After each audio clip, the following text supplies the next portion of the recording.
দেখতে সুন্দর হওয়া ব্যাপারটা কেমন জানেন? দেখতে সুন্দর হওয়া ব্যাপারটা অনেকটা বইয়ের ওপর ঝকঝকে মলাটের মতো।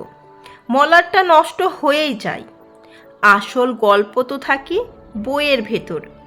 মানুষের ব্যক্তিত্ব, আচার আচরণ এসবই তার ভেতরকার জিনিস।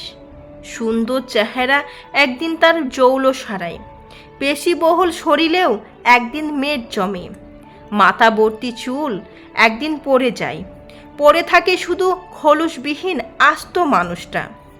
মানুষ তার চেহারার সৌন্দর্য আর আকর্ষণ হারালেও বাদবাকি জিনিসগুলো তো পড়েই থাকে।